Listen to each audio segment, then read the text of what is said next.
Neste vídeo vamos continuar o nosso estudo sobre transações distribuídas em sistemas distribuídos. Vamos começar relembrando a propriedade serializability. Nessa propriedade, o resultado de executar transações concorrentemente é igual àquele obtido quando as mesmas transações são executadas uma atrás da outra, uma por vez. As operações em um objeto compartilhado, elas podem ser de leitura ou de escrita.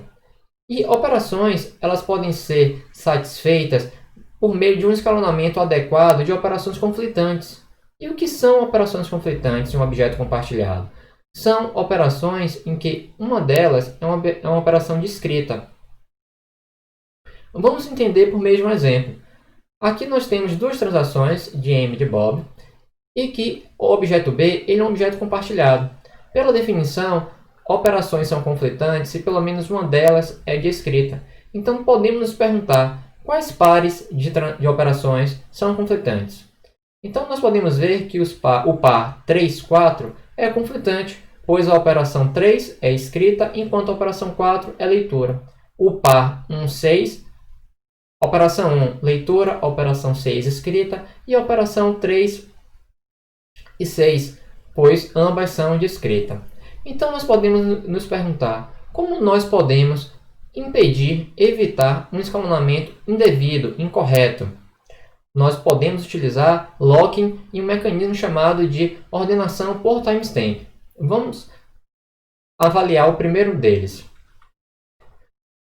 O lock. Então o que seria um lock? Um lock ele é um dispositivo que vai garantir o uso único, ou seja, por uma única entidade, o uso de um dado em uma transação por meio de uma operação. Há vários tipos de locks. Os locks eles podem ser no nível do banco de dados, uma tabela, uma página, uma linha ou até mesmo um campo do banco de dados. Uma transação ela deve requerer um lock antes de acessar aquele dado. E após executar a operação, a instrução, o lock ele deve ser liberado para que então outros processos, outras entidades possam ter acesso e então executar suas operações. Os locks eles podem ter basicamente dois tipos: exclusivo, onde o acesso ele é específico para a transação que requisitou. Justamente nós temos também um lock que é compartilhado, onde transações concorrentes elas vão permitir compartilhar um lock em comum. Por exemplo, não há sentido em garantir um lock exclusivo para duas instruções que apenas desejam ler um dado compartilhado.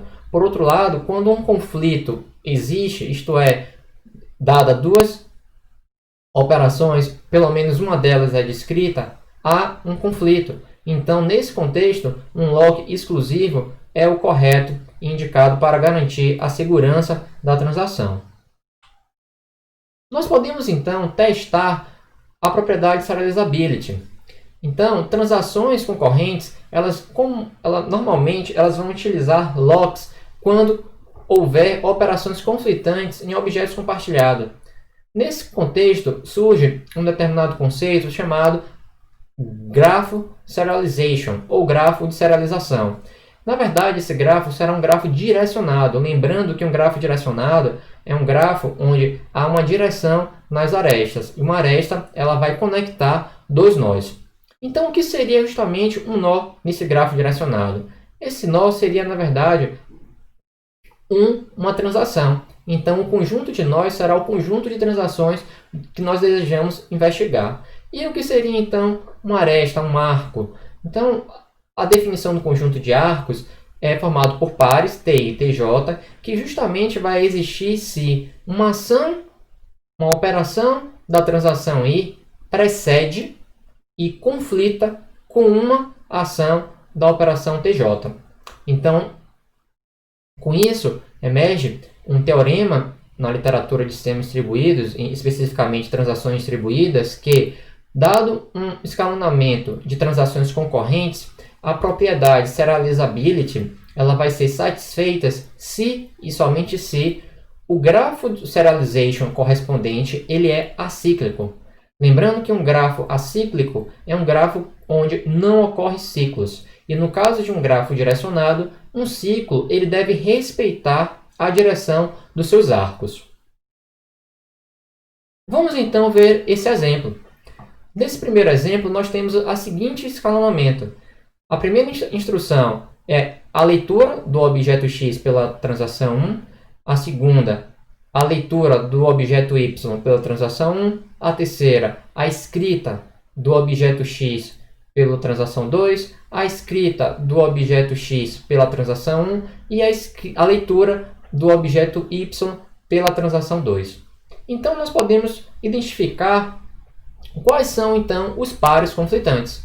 Nós temos o par formado por R1x e W2x, pois justamente uma das operações é de write. Então, com isso, dado que R1x ele precede W2x, pela definição anterior, há um arco levando T1 para T2. Também temos um par conflitante W2x e W1x, ou seja, as duas operações são de write, portanto, conflitantes. Então, com base na definição, há um arco de T2 para T1. Claramente, esse grafo ele possui um ciclo. Então, esse escalonamento não garante a propriedade serializability. Vamos, então, avaliar um novo escalonamento. Então, aqui nós temos R1x, R3y e assim sucessivamente. Podemos, então, perguntar quais são os pares de operações conflitantes. Então, aqui nós temos claramente que W1x ele conflita com R3x, pois há uma operação de write no objeto compartilhado. Então, claramente haverá um par, uma aresta, um arco de T1 para T3. Temos ainda um outro par conflitante, R3y, W2y, pois há uma operação de write. Então, haverá um arco de T3 para T2. Assim, com o mesmo raciocínio, há um par conflitante, R1x, W2x. Então, com isso, haverá um arco de T1 para T2. Com isso, nós podemos entender que justamente não há um ciclo nesse grafo direcionado. Veja que podemos partir de T1 para T3, T3 para T2, mas não há um arco respeitando o direcionamento da seta de T2 para T1, apesar de haver um arco de T1 para T2. O mesmo raciocínio nós podemos ver que podemos sair de T1 e chegar até T2, mas não há um arco de T2 para T3 direcionado. Portanto, não há existência de um ciclo. E aí, então, podemos encontrar um escalonamento serial para esse grafo por meio de uma ordenação topológica, que é justamente um conceito visto em teoria dos grafos. Muito obrigado.